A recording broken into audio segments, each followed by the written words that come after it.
Buenas tardes, compañeros maestros. Doctor, en esta ocasión nos tocó exponer de las obras escogidas de Lev Vygotsky el tomo 5 que lleva por título Fundamentos de Defectología. Cabe destacar que dentro de la obra existen varios vocablos que ya se encuentran obsoletos y por ende, en estos momentos, sería muy complicado, dada la actualización de los términos en el ámbito de la educación especial, seguir con el manejo de estos mismos.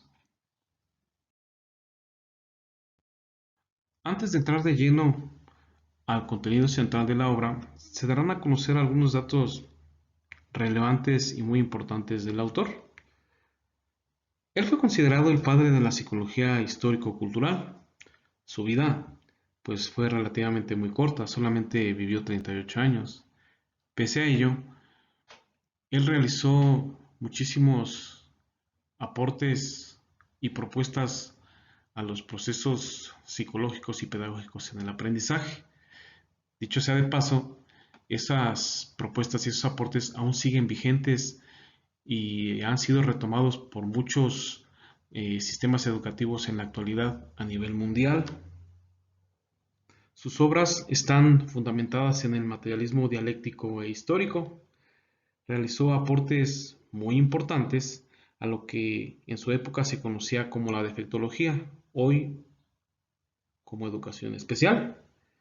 En 1924 comienza de lleno el quehacer científico de Vygotsky dentro de la psicología y la pedagogía especial. Cabe destacar que fue invitado a elaborar los principios de la educación especial y la organización de la educación de niños sordos, ciegos y de retraso mental. Fundó el Instituto Experimental de Defectología, del cual más adelante fue director. Sus obras ayudaron a reconsiderar los enfoques humanistas, optimistas y científicos en la educación especial. Ahora hablaremos sobre los problemas fundamentales de la defectología contemporánea. En algún momento de la historia, la defectología estaba concebida como una pedagogía menor, donde los problemas eran vistos desde un enfoque cuantitativo exclusivamente. Autores como Krunigel dicen que los métodos de investigación psicológica como la escala de Binet o el perfil de Rossolimo se basaban en una concepción netamente cuantitativa, con los cuales únicamente se medía el intelecto, pero se dejaba de lado lo que hoy se considera realmente importante, que es lo emocional, lo procedimental, lo actitudinal y el problema, el trastorno, la discapacidad o la necesidad educativa en sí.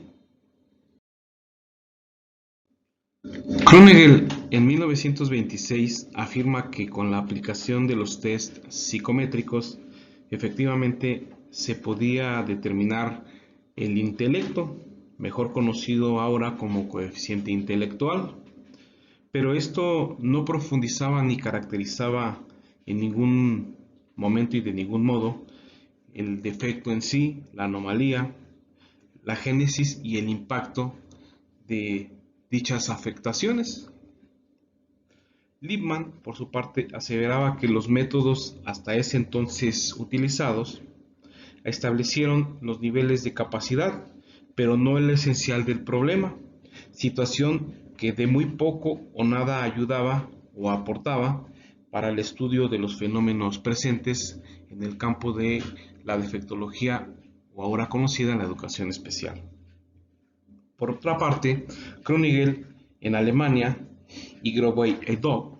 En Rusia pugnan por una revisión estructurada y exhaustiva a los planes de enseñanza y métodos con los que se intervenían las diferentes discapacidades o afectaciones en las escuelas auxiliares que ahora se conocen como escuelas de educación especial.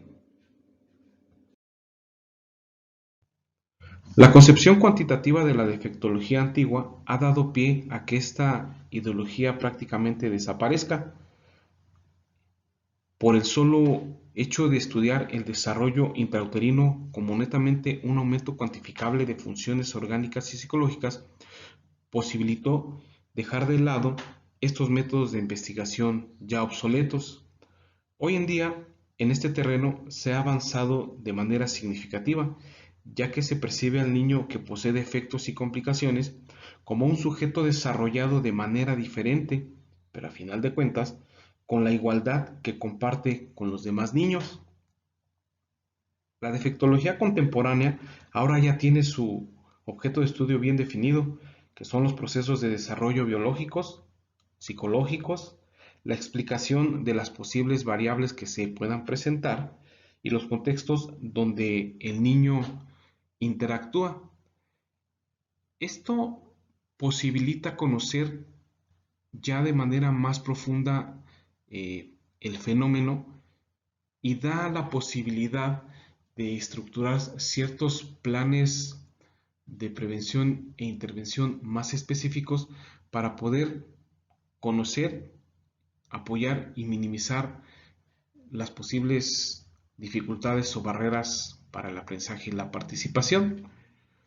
Cabe mencionar el ejemplo de la unidad de servicios de apoyo a la educación regular en la cual actualmente trabajo, donde para poder atender a un niño que tenga necesidades educativas especiales o barreras para el aprendizaje y la participación, como ahora se conocen, tenemos que hacer un sinnúmero de estudios, eh, valoraciones y evaluaciones desde los aprendizajes esperados, el nivel de desempeño y las situaciones que se conllevan dentro del aula regular a nivel escolar y sobre todo un aspecto muy importante, el contexto sociofamiliar, donde se pudiesen o se puede mencionar que existen ciertos factores que posibilitan y potencian las barreras para el aprendizaje y la participación. El estudio central de la defectología es que todo defecto va a elaborar estímulos para desarrollar compensaciones. Por eso es necesario no solo conocer el nivel y gravedad de la anormalidad, sino también los procesos, los caminos y las conductas presentadas por el niño. Como ejemplo, utilizaremos la analogía de que para la medicina no es tan importante en sí la enfermedad, sino el enfermo, como para la defectología el objeto de estudio no es la deficiencia, sino el niño agobiado por el problema presente. Por lo tanto, la respuesta biológica, orgánica y la personalidad del niño son el punto central de interés de la defectología.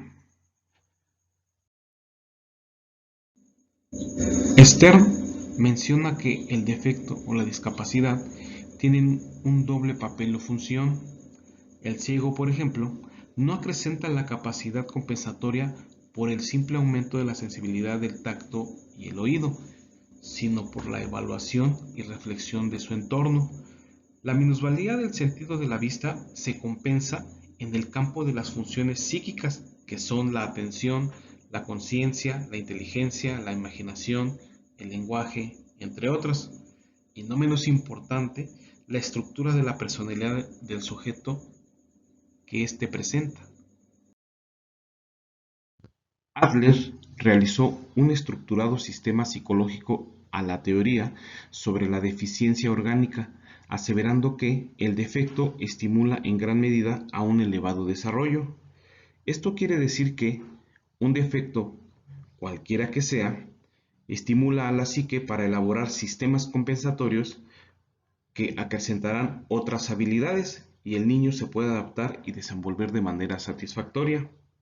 Si un órgano no puede cumplir sus tareas, el sistema nervioso central y el aparato psíquico del ser humano asumen la tarea de compensar el funcionamiento deficiente del órgano en cuestión. Adler llama al defecto fuerza motriz fundamental del desarrollo y objetivo final del proyecto de vida. El defecto que crea en el funcionamiento de la personalidad desarrolla el sistema compensatorio que hará que el individuo estructure habilidades que se sobrepongan a la afectación. Construir un método o estrategia siguiendo la tendencia de la supercompensación no es disminuir la dificultad, sino propiciar un sistema de compensación que no es otra cosa que desarrollar mecanismos, habilidades y medios para probablemente transformar la función defectuosa o perdida. El defecto era considerado como una minusvalía, ahora está concebido como una fuente de riqueza. Anteriormente se creía que el desarrollo del niño anormal estaba orientado precisamente a eso, a la normalidad. Hoy en día, el desarrollo de los niños que poseen necesidades o barreras para el aprendizaje eh, está encauzado para poder disminuirlas o erradicar dichas barreras a partir de planes de prevención e intervención. Lipps, Stern y Adler compaginan sus teorías con la idea nuclear de el sistema compensatorio, eh, la estructuración de una personalidad positiva, eh, el desarrollo aceptable de la psique como una mejora a la psicología de la educación que trata a los niños con anomalías, defectos o dificultades. Una compensación bien construida será un inicio de un proceso positivo para modificar una función defectuosa con una acción posibilitadora de mejoras y equilibrio. Por otro lado, una compensación frustrada se volverá una lucha en contra del mismo defecto, originando conflictos internos que se reflejarán en lo social y orientará un camino equivocado. Esto no quiere decir que se valore o se haga culto al defecto o a la enfermedad, ni potencie esto como algo positivo, sino lo que se valorará de manera trascendental es el mecanismo de superación de la misma enfermedad, los recursos internos, los caminos y las estrategias que el mismo sujeto con defectos va a construir para poder darle solución a sus necesidades. Por otra parte, Lipps observó una ley de la vida psíquica que se puede entender de la siguiente manera. Si un hecho de la psique se interrumpe, ahí aparece el obstáculo, que producirá una inundación, es decir, el acrecentamiento de la energía psíquica. El obstáculo toma una función de dique. Esta energía se concentrará donde se encuentra el defecto y se elaborará un proceso que hará posible superarlo o desarrollar otro camino.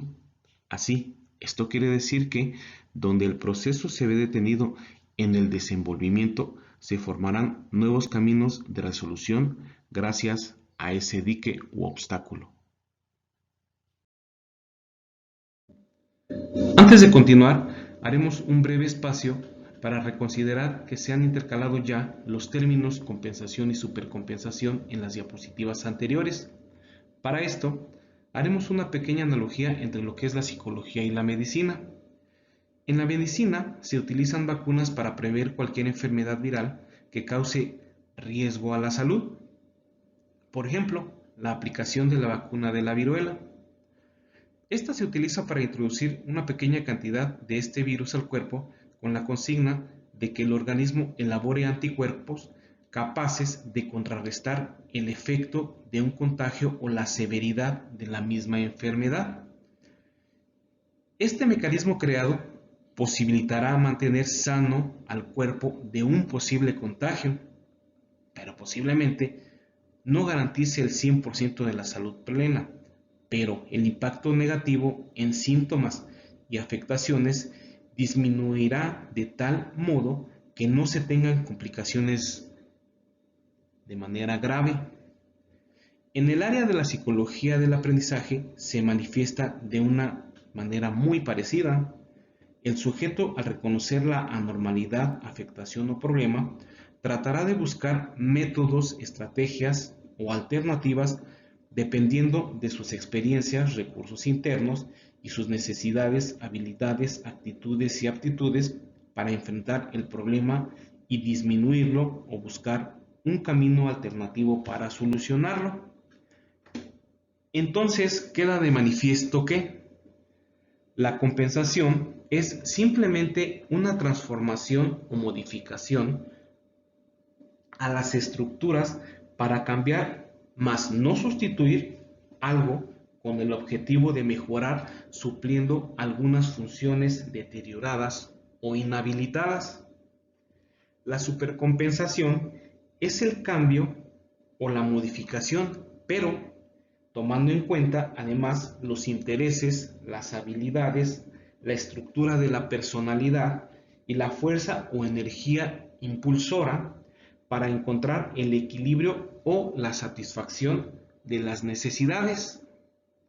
Esto quiere decir, por ejemplo, que en dado caso, el ciego pues va a querer ver, va a querer observar, va a querer enterarse de qué es lo que sucede a su alrededor. El sordo, por ende, va a querer escuchar eh, todo lo que pasa, los sonidos, las voces en sí, entre otras muchas cosas. Entonces, este, este método o este recurso de compensaciones y supercompensaciones harán posible de que estos sujetos puedan desarrollar ciertos métodos y ciertas estrategias que les posibiliten a lo mejor no llegar al pleno de la satisfacción que están manifestando, pero sí tratar de adaptarse lo mejor posible al medio que les rodea. Existen dos ejemplos muy precisos y estos están muy ad hoc para entender la compensación y la supercompensación. Uno de estos es Demóstenes, quien poseía deficiencias en el habla y más adelante se convertiría por excelencia en el orador más grande de la Grecia antigua. Cuentan las anécdotas que Demóstenes llegó a dominar el arte de la oratoria de manera exquisita. Él aumentaba e intensificaba sus defectos, practicaba la dicción llenándose la boca de piedritas e intentando superar el ruido estruendoso de las olas que ahogaban su voz. Por otro lado, Helen Keller, prominente escritora, que era ciega y sorda por cierto, ella predicaba y practicaba el optimismo, la alegría por la vida, la lucha de poder ser aceptada y adaptarse al mundo que le rodea. Después de la Revolución de 1917, las cosas dentro de las escuelas de educación especial en Rusia se mantenían igual. Estas escuelas, donde se educaba a ciegos, sordos y retrasados mentales, no sufrieron cambios ni modificaciones. El trabajo continuaba sin la vinculación teórico-práctica con la educación social. La misión consistía en hacer lo contrario, ligar de manera pedagógica, estructural y metodológica las prácticas educativas para detener el aislamiento, el separatismo y las deficiencias educativas que posibilitaban un nulo desarrollo aceptable. El sistema cerrado de escuelas especiales para sordos, ciegos y retrasados llegó de Alemania, donde su finalidad era ampliar y mejorar las instalaciones para los deficientes, pero haciéndolos dependientes de ellas. Algunas escuelas poseían bancos para dar crédito y financiar actividades comerciales a ciegos y sordos en su vida externa. En Alemania, la instrucción universitaria para deficientes estaba separada por cursos donde se invitaba a ciegos de la Unión Soviética a recibir instrucción. A diferencia de Alemania, la educación especial en Rusia se concebía como un problema de educación social, entendiendo que es más importante darle énfasis a la integración social que darle importancia al defecto biológico en sí. En ese entonces se buscaba, más que otra cosa, idear métodos que pudiesen fomentar la educación social entre los niños anormales. En los sordos, por ejemplo, lejos de enseñarlos a comunicarse de manera dactilar, mímica o señas, se les trataba de oralizar y leer los labios. Con esto existía la posibilidad de una mejor comunicación y el aprendizaje de más de un idioma. El lenguaje oral posibilita, además de la comunicación con otras personas, ser usado como un instrumento para la elaboración del pensamiento y la conciencia, aunque en varias ocasiones se pensaba que era todo lo contrario, por la dificultad y la complejidad de la enseñanza. Para el pedagogo que trabaja con ciegos y sordos, es más importante abordar el hecho como una deficiencia social y disminuir sus repercusiones que el defecto mismo. Al arraigarse los defectos como problemas médicos, se cree que la naturaleza compensará de manera orgánica a un órgano con otro. Por esto, las tareas pedagógicas adquirían, más que otra cosa, un carácter farmacológico y terapéutico, reduciéndose así a una simple situación orgánica. Los defectos no surgen de manera preliminar como una situación psicológica, se conciben de manera secundaria al presentarse las barreras u obstáculos sociales, reduciendo todo a reflejos primitivos y no situaciones de carácter condicionada. En las escuelas para sordos, la educación no favorecía los intereses infantiles, ni los planes, ni los sistemas educativos. Todo lo contrario, se imponían soluciones que lo único que posibilitaban es inculcar las prácticas que no les servían para nada en lo absoluto. El lenguaje que debería de enseñarse es el que le debe de servir para comunicarse, adentrarse en una sociedad y no solamente como una imposición. La educación laboral se aplicaba para mendigar, puesto que, por las afectaciones y las anormalidades, le era más beneficioso solo por eso y no por integración o inclusión social. Para el caso de los ciegos es la misma situación. La educación laboral se reducía solamente a un trabajo a solas, sin organización, sin socialización, meramente aislado. La pedagogía o la educación debe de estar diseñada para ser socializadora y no simplemente una situación de segregación.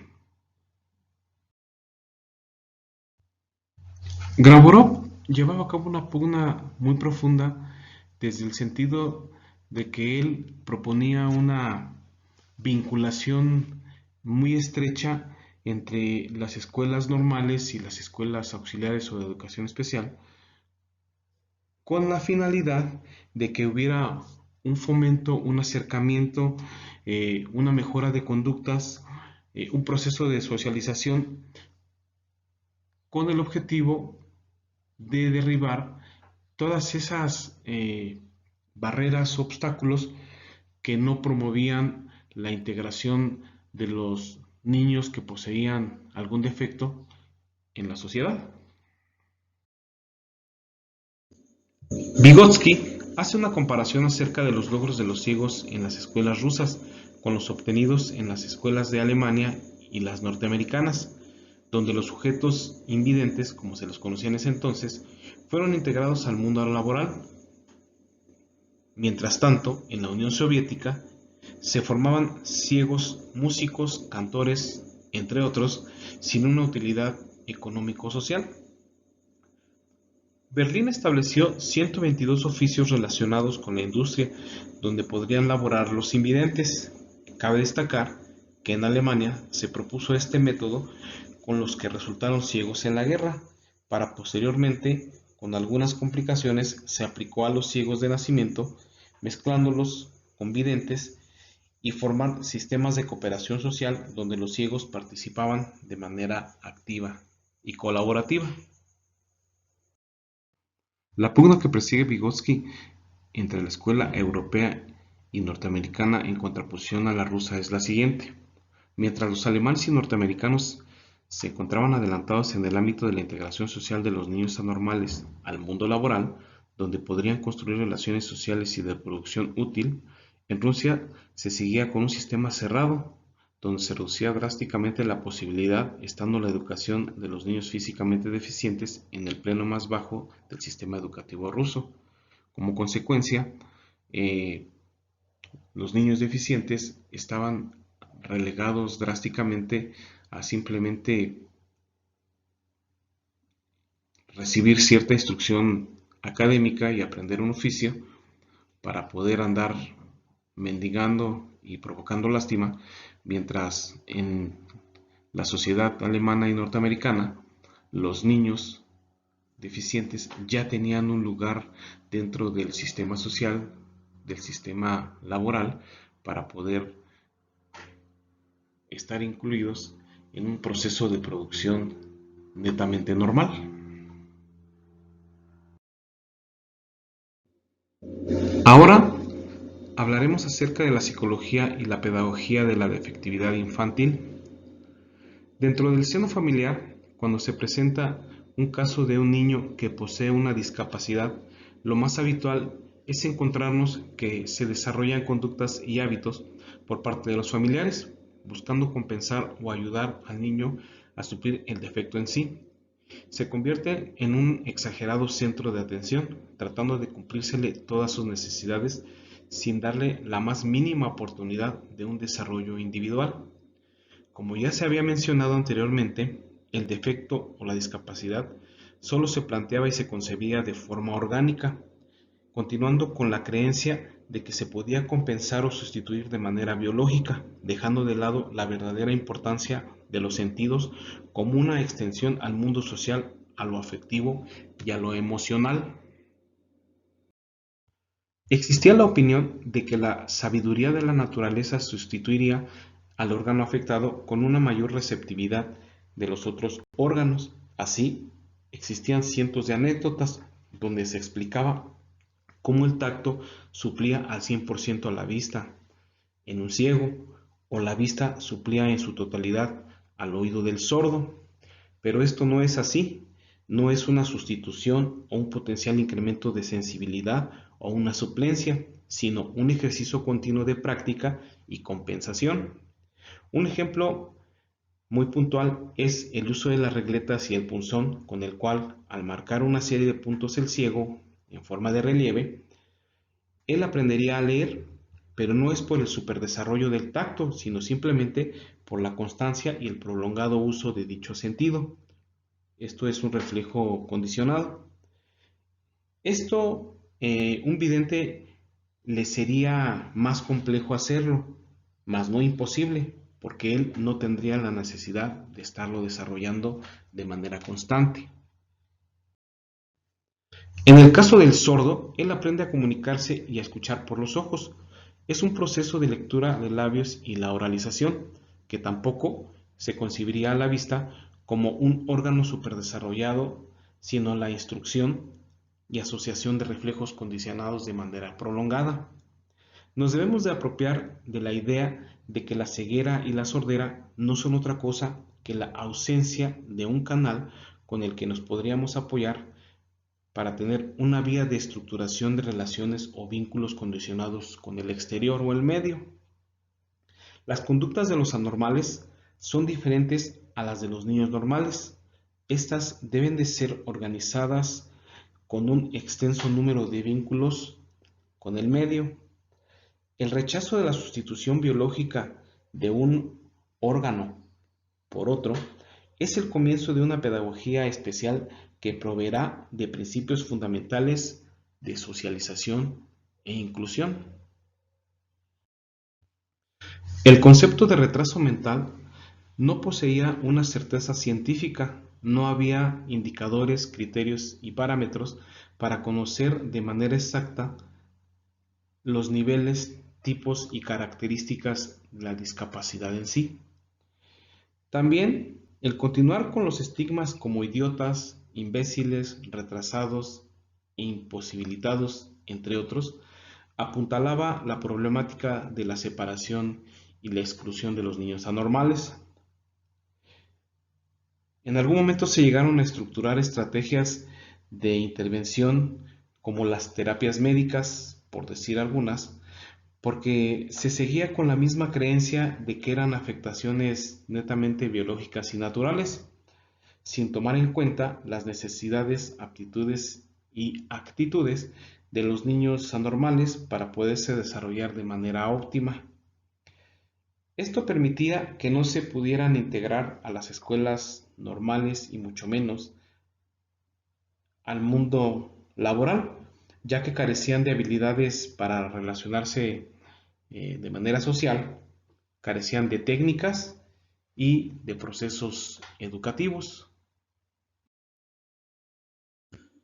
Kurtman proponía que la evaluación y la valoración de los niños anormales no debería de ser de la misma manera y con los mismos patrones con los que se evaluaba a los normales.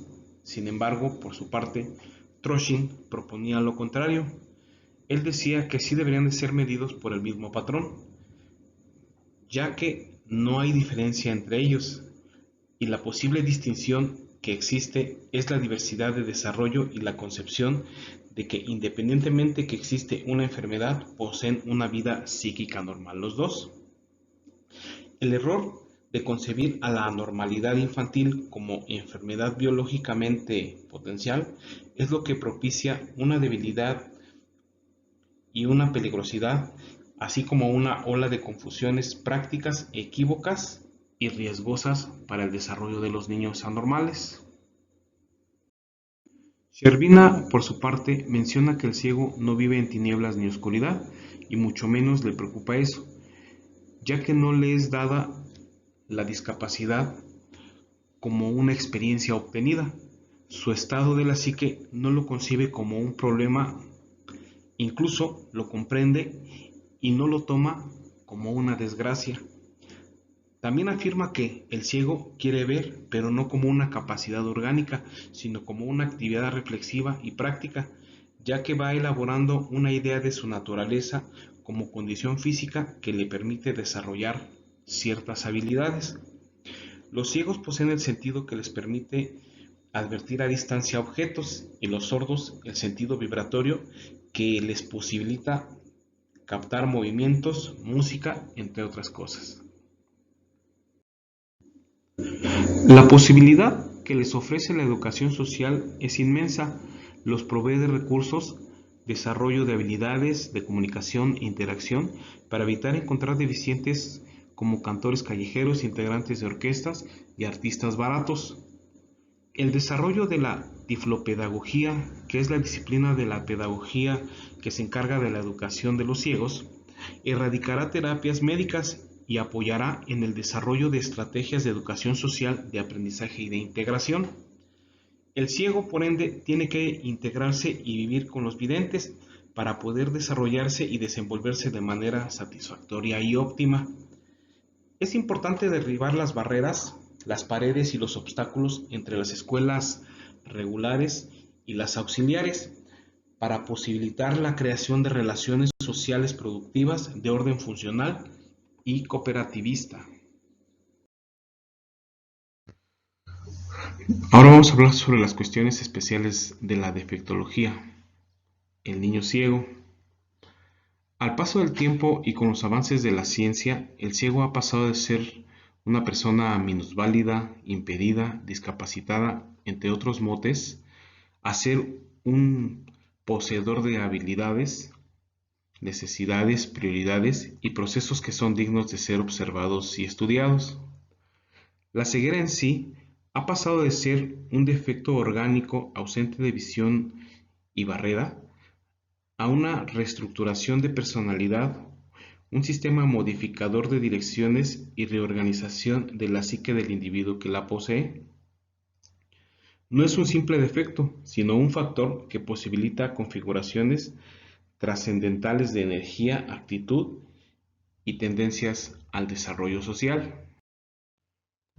El transcurso de la conceptualización de la ceguera pasó por varios procesos de desarrollo, donde se muestra de manera puntual la orientación, la tendencia y la transformación de los mismos factores que nos dan a conocer las características y nivel de idealización que se conoce hasta hoy en día.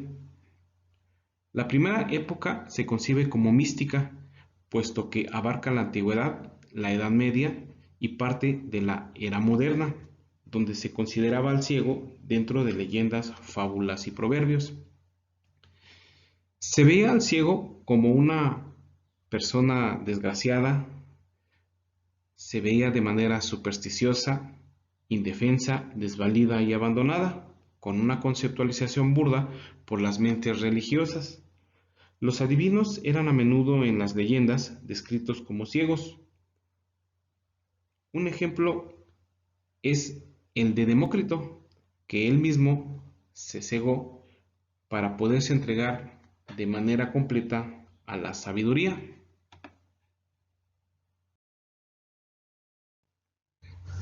La segunda etapa, que comprende del siglo XVIII a la época de la Ilustración, se configura el concepto del ciego de ser un sujeto con poderes sobrenaturales o un minusválido causante de lástima a un ser que preocupaba su educación e instrucción, siendo incorporados a la vida social y a la cultura.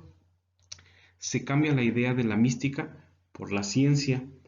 En ese entonces se concibe la teoría del bicatario. Un órgano defectuoso puede ser suplido por otro órgano. Se comienzan a elaborar creencias de agudezas anormales de los otros sentidos y sabiduría extrema. Estos hechos se basaban en las observaciones habituales a los ciegos, pero se malinterpretaban y deformaban las explicaciones de estos fenómenos. La tercera época comprende a los adelantos de la ciencia de la Edad Moderna. Estos nos aproximaron más a la verdad acerca de las condiciones de los ciegos. Adler, mencionado anteriormente en las otras diapositivas, propuso la teoría de la psicología individual, la psicología social, donde señalaba la importancia del defecto físico, su papel orgánico, su desarrollo y la formación de la personalidad. El contacto con el medio otorga dos caminos. Uno, entregarse de manera directa al defecto, sus consecuencias negativas y morir, o el otro, desarrollar habilidades y capacidades de sobrevivencia. La ceguera pone al sujeto en una posición difícil de aislamiento, inferioridad e inseguridad. Esto hará que se desarrollen configuraciones en los procesos mentales para alcanzar su desenvolvimiento óptimo y conquistar una posición en la vida. La educación social es el parteaguas para esta tarea, entendiéndose ya la ceguera como un problema socio-psicológico. Principios de la educación social de los niños sordomudos. Para comenzar, hay que recalcar que no hay todavía un sistema científico, pedagógico y psicológico del desarrollo, ni particularidades, ni procesos educativos del niño sordomudo, así como la ausencia del lenguaje oral, hablando de la temporalidad del texto. Para desarrollar uno, habrá que tomar en cuenta los métodos y procedimientos donde hay deficiencias. Esta afectación se deduce como una barrera secundaria resultante de la experiencia social. Se debe considerar como una falta de vías para comunicarse con el medio. El uso de los reflejos condicionados como método de aprendizaje es bien acogido para la enseñanza del lenguaje oral en sordos.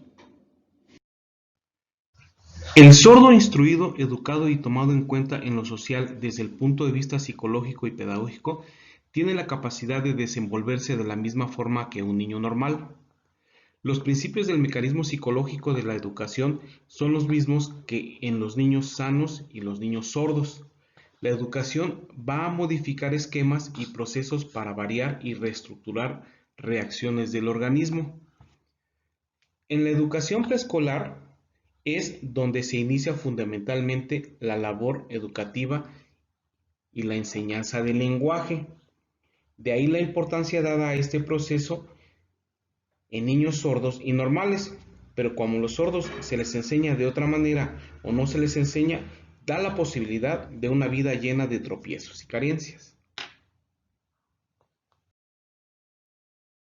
A la edad de 2 años se comienza la vida preescolar y ahí la conversación del niño, frases, nombres, órdenes, imitación y los inicios del lenguaje oral. Este se dará de inmediato mediante la práctica social del mismo y de sus funciones. Se valdrá del lenguaje para comprender, comunicarse, organizar su vida y sus conductas sociales. El papel de la imitación y automatismo es tan importante que, mientras sea más rápido y oportuno, mejores serán los resultados obtenidos. En los sordos, la lectura de labios, observando la boca y los movimientos, vinculan estrechamente al aprendizaje y la socialización. Por esto, se ve necesario la vinculación teórico-práctica de la escuela normal y la auxiliar. Según Malish, para los sordos, la lectura del rostro, la escritura, la articulación, la lectura de letras y la observación de labios son los aspectos trascendentales del aprendizaje del lenguaje. En Rusia, estamos muy lejos de considerar estos métodos en los sistemas de enseñanza, pero también se sostiene la opinión de que ningún método por sí solo sería el definitivo. La enseñanza del lenguaje en las escuelas auxiliares debe de ser orientado en el sentido de los intereses infantiles del niño y no en contra de ellos. creando la necesidad del lenguaje para que se desarrolle por sí mismo. El defecto de las escuelas tradicionales consiste en que ésta aparta al sordo del ambiente normal, lo aísla y lo sitúa en un encierro solitario e inadaptado. Acerca de los procesos compensatorios en el desarrollo del niño mentalmente retrasado. Hasta la fecha no existe claridad con respecto a las características cualitativas del niño retrasado. Por su parte, en el ámbito clínico, solo se ha detenido a conocer los aspectos y factores biológicos. De eso, se ha apegado a la escuela auxiliar para estructurar programas pedagógicos para su atención. Hay la necesidad de desarrollar estudios más profundos para resolver este gran problema que ya se ha vuelto de carácter social, comenzando por retirar el mote de enfermo a un niño que posee retraso mental. Hasta aquí no se conoce el origen ni la esencia ni el desarrollo del niño afectado. La escuela se enfrenta al gran dilema de dejar un tanto de lado lo clínico para ocuparse de las necesidades del niño desde el área y desde el ámbito pedagógico. Hay tres problemas a los que hay que enfrentarse. Uno, ¿qué cosa dentro del desarrollo del niño retrasado está a nuestro favor y qué origina una situación de compensación? 2, ¿cuál es la dinámica y la estructura del retraso mental? Y número 3, ¿qué conclusiones pedagógicas se derivan de la resolución de las dos anteriores? La ideología europea y norteamericana deducen que hay dos formas de educación de niños anormales. Una es lo condicionado por causas biológicas y el otro condicionado por causas sociales. Para la educación del niño retrasado es importante conocer cómo se desarrolla, no el defecto en sí, sino las carencias y las reacciones de la personalidad del niño durante el desarrollo. Al niño retrasado le es difícil acceder al pensamiento abstracto. La escuela debe de apoyar al desarrollo con todos los medios a su alcance y proponer alternativas para el buen desarrollo del pensamiento, brindándole una concepción del mundo, apoyarle, revelando vínculos y formar una actitud consciente hacia la vida, con la consigna de que trate de hacer conciencia de lo que le rodea, observar sus necesidades y elaborar sus propios procesos compensatorios, valiéndose del defecto como un obstáculo a derribar o eliminar. Vygotsky asevera que no hay diferencia entre la educación de un niño deficiente y un niño normal, puesto que hasta ese entonces los reflejos condicionados se manejaban de igual manera y se creaban por la influencia de las acciones externas. Es necesario tomar en cuenta las particularidades y necesidades del niño con defectos, sus hechos y su desarrollo, porque al equipararlo con un niño normal, se puede lograr lo mismo, pero de un modo distinto, con un camino diferente. Ese es el eje central de la escuela de la pedagogía especial. El trabajo de la compensación está determinado por dos momentos. El primero es el grado de inadaptación, la conducta y las exigencias sociales. Y el otro es el fondo compensatorio, la riqueza y la diversidad de sus funciones. Creer que cualquier defecto se compensará es tan inaudito como creer que cualquier enfermedad terminará en recuperación. La idea principal de la educación especial es que se oriente hacia la validez social y no que se piense que los niños anormales estén destinados y condenados a la minusvalía, al abandono y a la exclusión.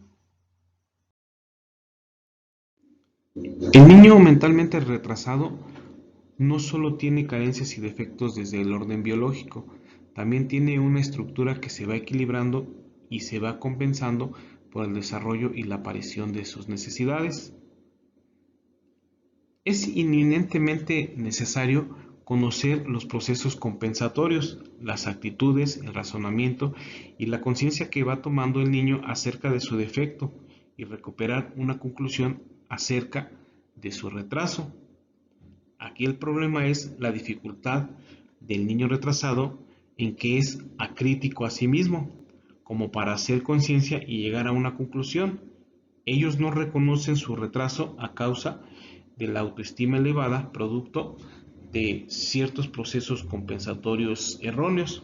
Por lo tanto, carece de sentimiento de inferioridad, que en otros niños es el punto de inicio para formar procesos compensatorios positivos. Al niño retrasado le es complicado y difícil acceder al pensamiento abstracto. La escuela debe de apoyar al desarrollo con todos los medios a su alcance.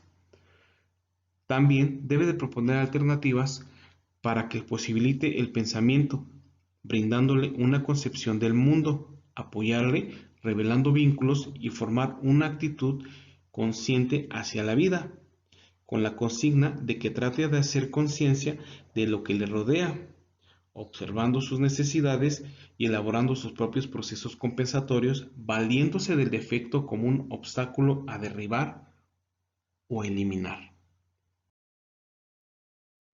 La infancia difícil.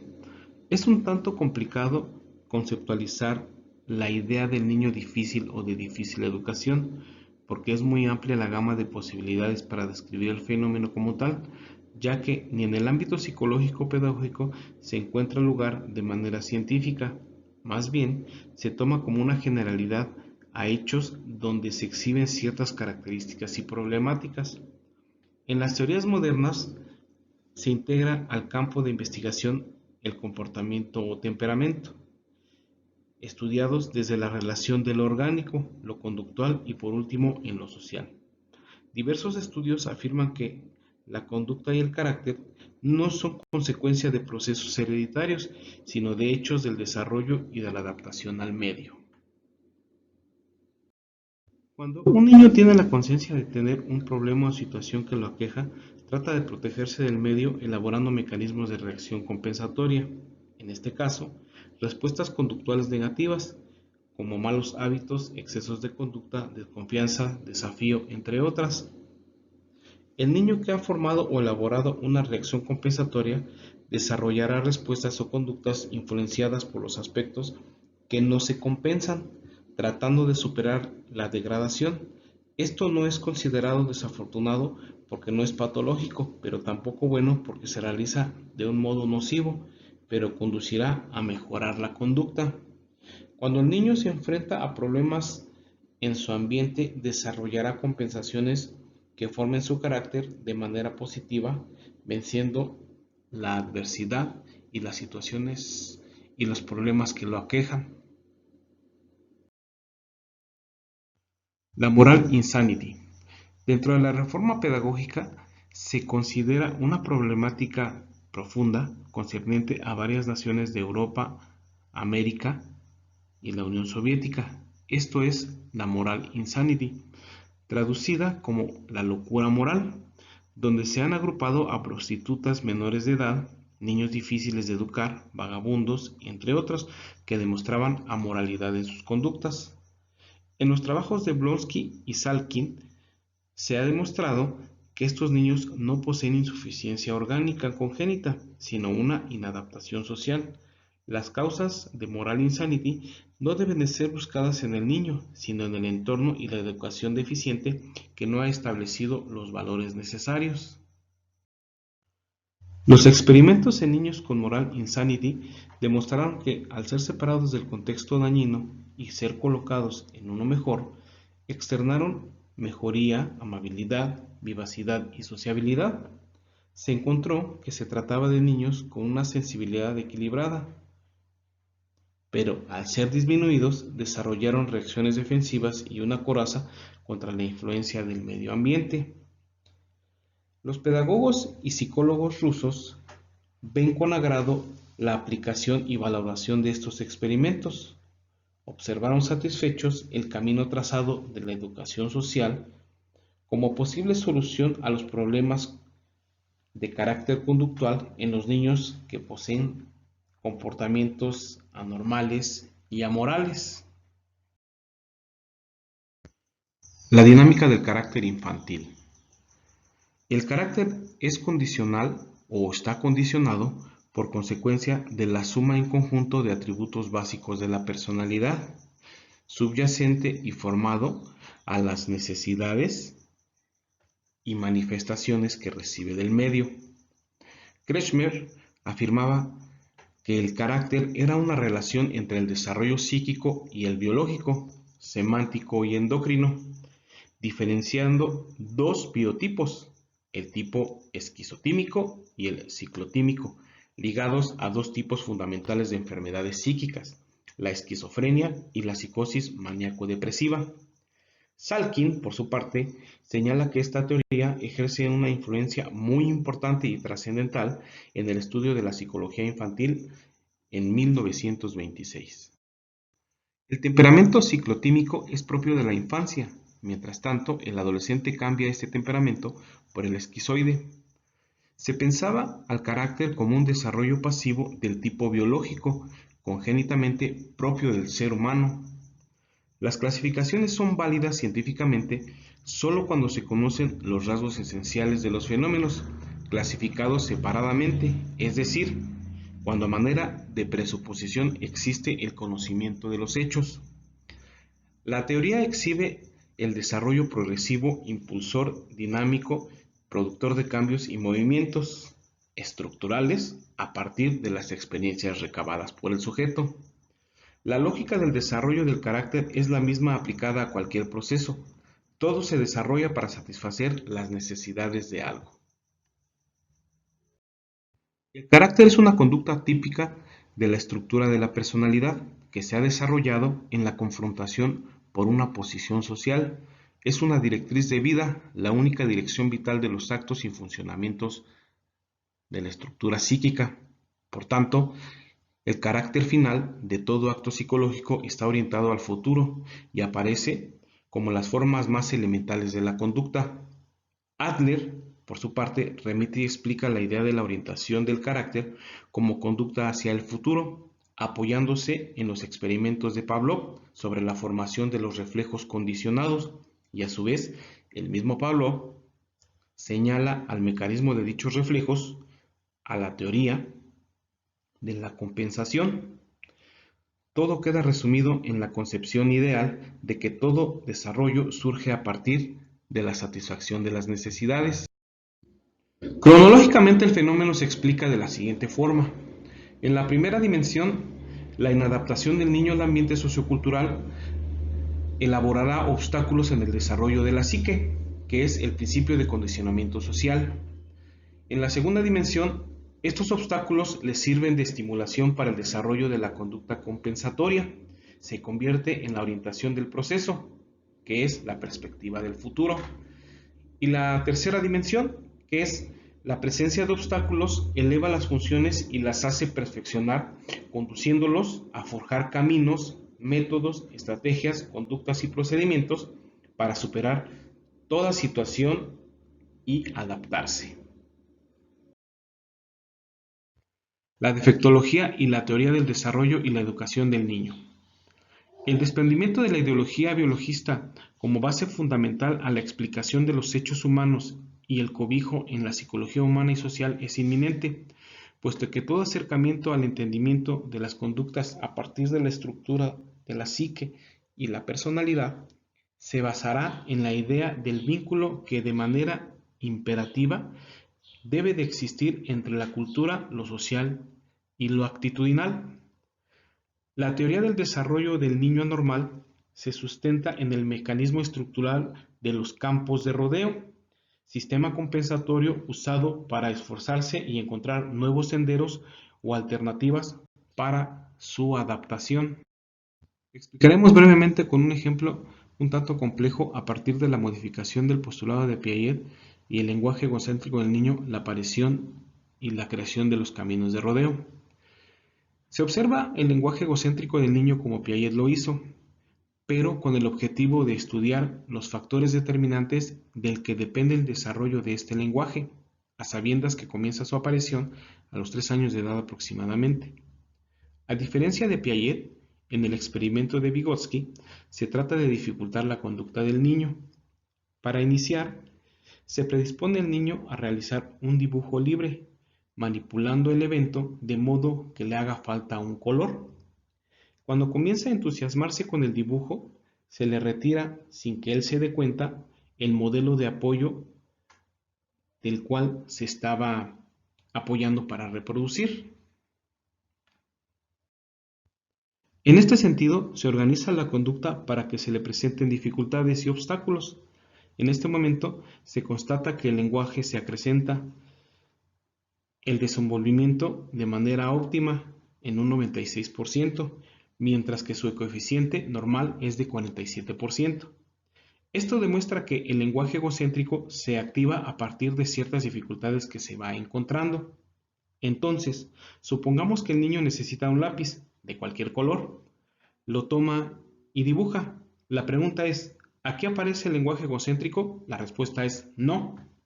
Por otro lado, si necesitara el lápiz y no lo encuentra, ahí es donde aparece el lenguaje, el razonamiento, donde comenzará a preguntarse, ¿dónde está? ¿Se perdió? ¿Tendré que dibujar con otro? En resumen, el obstáculo, la necesidad y el razonamiento operan de manera compensatoria para crear los caminos de rodeo y sortear esas dificultades u obstáculos que se le están presentando. Aquí la cuestión que se exhibe es que todo está planeado en el terreno educativo para el niño normal. Toda cultura supone que el hombre posee sus órganos y sus funciones psíquicas de manera normal y equilibrada, teniendo a la mano técnicas e instrumentos, signos y símbolos que harán más fácil la tarea. De hecho, aquí la situación es bastante preocupante porque a final de cuentas, ya en estos tiempos, hablando de la actualidad, se sigue concibiendo, a lo mejor ya no con los adjetivos peyorativos con los cuales en su momento en la etapa de Vygotsky se mencionaba acerca de los niños que tenían alguna dificultad, alguna barrera, pero muchas de estas situaciones siguen heredadas, se siguen presentando dentro de las instituciones educativas, sigue habiendo una separación, sigue habiendo un olvido y se podría decir, eh, abandono, cosa que sufren los niños cuando son incluidos o integrados dentro de la educación regular. Voy a traer un ejemplo, dada la circunstancia. Yo laboro en un centro de trabajo de una escuela regular, pero pertenezco a una unidad de servicios educativos a la educación regular. La misión de nosotros es atender o brindar atención dependiendo de las necesidades en el ámbito de la lectura, la escritura y las matemáticas. El papel de nosotros es no tanto el inicio de la detección, puesto que el docente de aula regular, que es quien más convive con los niños, se puede dar cuenta de las situaciones o las necesidades educativas. Se hace un proceso sistemático en el cual el docente hace un prediagnóstico, se canaliza al departamento de la USAER, ahí se levantan ciertas entrevistas en la cual se puede mencionar que son los tres ámbitos principales en los cuales el niño interactúa, que es el áulico, el escolar y el sociofamiliar. Es necesario explorar todas las situaciones y las incidencias que se presentan en estos contextos porque se cree todavía que ciertas dificultades, barreras o problemas en el aprendizaje tienen su génesis en lo biológico y no es así. Esa es la tarea o el trabajo que nosotros debemos de hacer, separar esa parte en donde existe la gran posibilidad que el contexto sea el que no está apoyando el desarrollo del niño. Ahora, si bien es cierto que el tipo de atención ha modificado de acuerdo a la historia pedagógica de la educación especial, aquí dentro de las unidades de servicio de apoyo a la educación regular también ha habido una modificación de carácter significativo. Anteriormente se trabajaba con ellos de manera específica, ahora con los nuevos programas y planes de prevención e intervención se desarrolla una atención de carácter grupal e inclusiva, en donde se toma en cuenta desde el punto de vista social todas las actividades, las situaciones, las estrategias pedagógicas del docente, las relaciones sociales que tiene el niño dentro y fuera del aula. Eso con el fin de estructurar ciertos planes y programas, ya sea de prevención o de intervención, para minorar ciertas dificultades, barreras o trastornos en el aprendizaje. Cabe mencionar que pues, es una tarea un tanto ardua en donde se busca erradicar eh, el que el niño tenga la responsabilidad absoluta de su padecimiento, de sus trastornos, de su debilidad, de su necesidad o de su barrera, sino aquí se trata de explorar todos los campos posibles para poder estructurar ciertas soluciones, métodos, estrategias que beneficien al niño en cuestión. Entonces, pues ya con esto termino mi intervención, agradeciendo de antemano la atención prestada, doctor, compañeros. Espero que haya sido de su agrado esta pequeña pero significativa exposición y en unos momentos disfrutaremos de la intervención del compañero y amigo Jorge. Muchas gracias.